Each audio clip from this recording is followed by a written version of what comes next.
Hi, it's Patrice here. I've been thinking about something that happened yesterday. I was scrolling through. I don't scroll. I'm always talking about Facebook, but the truth and fact of the matter is, I have a lot of people that I have unfollowed. Some I've even unfriended, and because I started to realize some of them I was like, who are you even? But anyway, so I did that, but I scroll a little, right? And so there are certain people that I do see fairly often because of the way the algorithms are and all that. So one friend, she had, actually I saw several, had this little post where it says it's interesting to see what people, what answers people come up with. And then it says, what am I good at? Or what do you think I'm good at? Something like that. And I commented on all the ones that I saw. I think I saw maybe 2, maybe 3, I don't know. But when I commented on them, the last one that I commented on, whatever I said was it was pretty, like, the insight was pretty neat for me, personally, but also for another friend that we have in common. And so I was like, you know what? I could use some encouragement. I want to do this too, actually, because I don't tend to necessarily do those, but I was like, let me do it. And so I did. And of course, me being me, I'm not gonna like have people encouraging me and I don't reciprocate, at all. So I took the time to go through and write something back to each person, and it was fun. It was so much fun. And so you see my thing is healing where somebody bit me, the Bama. But anyway, I'm looking at, there's a little bug outside the car. I'm waiting for my daughter. We're gonna go to the store. So because she made some roti and chana yesterday. We were vegetarians, and and it was so good. And so I was like, well, let's do that again. So I wrote on the post, right? Or I wrote it, and I started to go through and say things back to each person. And it was really striking to see what different people said. I mean, a couple people said the obvious, which for me, one of the obvious things would be like that I'm good at singing and baking and cooking and everything. But it was very interesting, and then it was fun because there were a few people that I don't know in real life, and so I just looked at their pictures and I was like, okay, Alba, tell me about this person. And so I would write down little, whatever he told me about the person, and that's what I said back to them. And so it was a very wonderful experience, and it did do the job as far as getting a boost of encouragement. And I was able to give encouragement and words of knowledge and and all that, and prophecy on some, and it was a really good experience.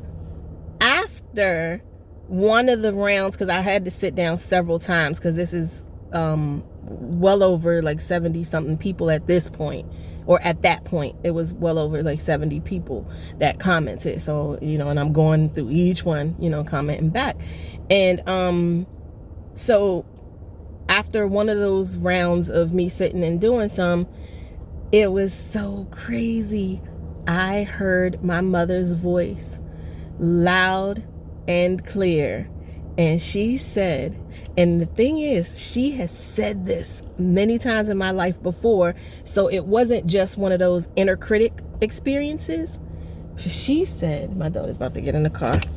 She said, like, I'm looking at it, and because I'm thinking about how people, I'm learning that people do see me. People do see me for who I really am, and they do,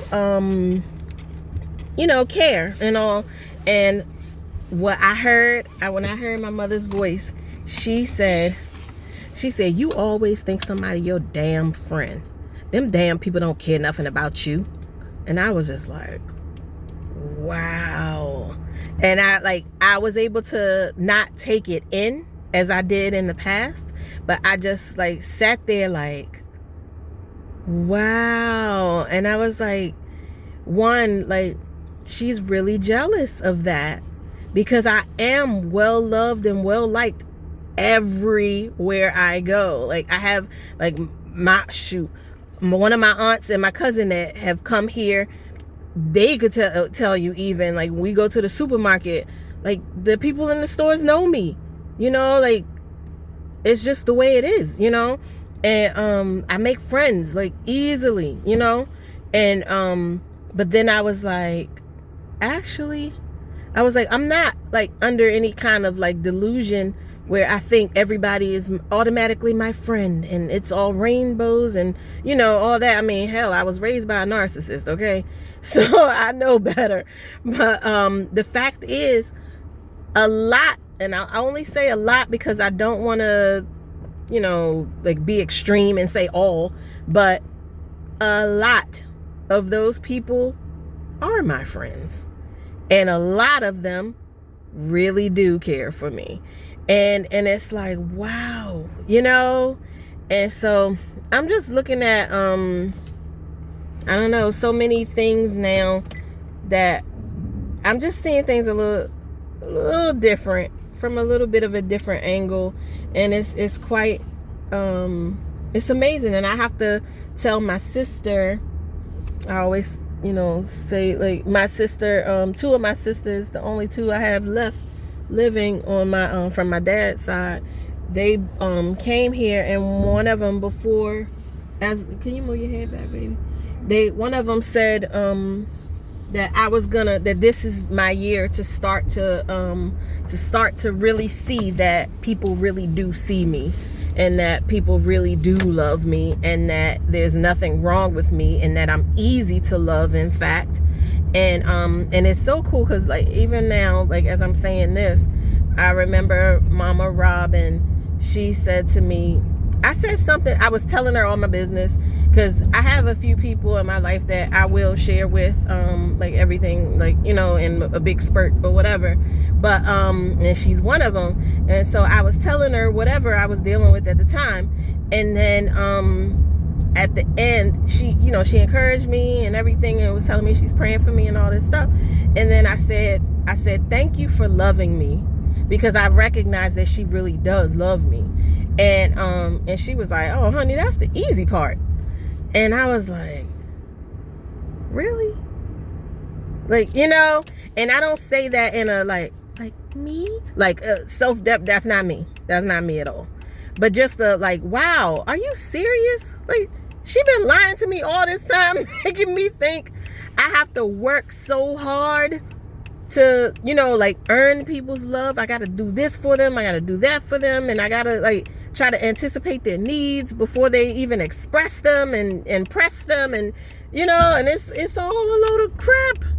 You know, she was just requiring me to do that, you know, with and for her, you know. So, and it's interesting, and I tell myself I can't beat myself up about it, because I was groomed, you know, from birth this way. It's not like, and I'm not saying that I blame other people in this situation who maybe grew up in a very loving, happy, healthy home, and then ended up falling prey, you know, to a narcissist, because that happens too. In fact, those types of people are very susceptible to becoming in any kind of relationship, whether it be a romantic or a friend or whatever, but they are very susceptible to a relationship with a narcissist, because they think that the whole world is like sunshine, lollipops, and you know, they think that's what it is, and they don't realize that there are really awful people in this world, point blank, that are not going to change, and that you do need to walk away from, and you can't love them out of it,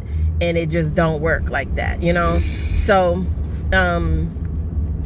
you know, that and being raised by one, but because that can leave you susceptible to choosing a mate that'll be just like mommy, or just like daddy, you know, or whatever. So it's just really interesting stuff. I love like looking at the process. I don't love living it, but it's a very interesting set of dynamics that are at play with healing from this kind of foolishness.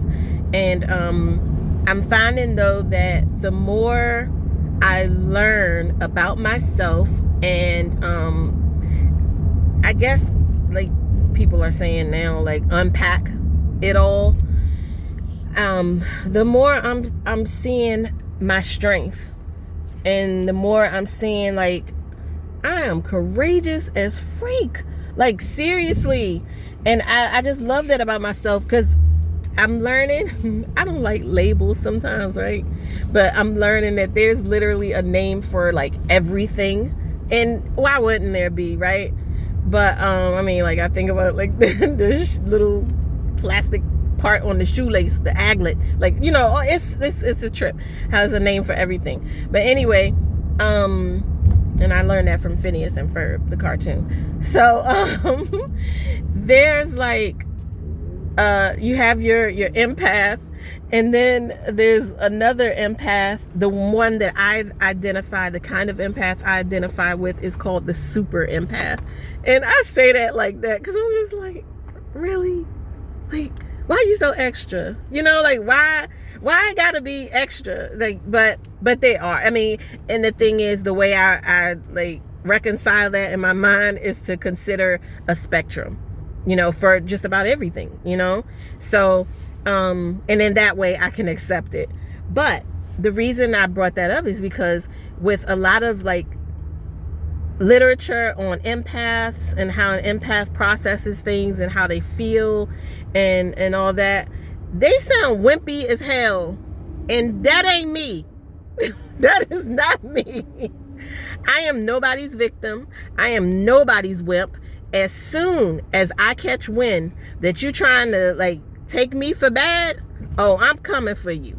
I'm not gonna sit there and roll over and just allow you to trample, you know, no way. And I don't care who you are, and especially today, because I walked away, you know, at least for a time, because I don't presume to know like what the future is gonna bring, but I've walked away from my mother. Nobody gets a pass after that. Nobody. So it's interesting to me that these very two traits that cause me to not really identify with empaths at large, because they're kind of wimpy and they're kind of like, oh, I'm so drained. I felt this. I went in this environment and I felt that. I do experience those things. I experience them all the time. And I have to like, but I can sit down and be like, okay, I wasn't feeling like this before I went into that environment. Now I do. What's going on here? And because honestly, I feel like an empath is like an intercessor who doesn't know how to pray yet, you know. And so I you know, I can sort through it all and all that, and then like I said, I have that fight in me. And so, and other empaths don't seem to have that. Well, I learned that that's called a super empath. That's a whole nother level of you know, like in the empath world, apparently. So stupid. But anyway, so it's real interesting. That's another something that I found out recently. So it's like oh, okay, but it does help me to better understand myself and who I am.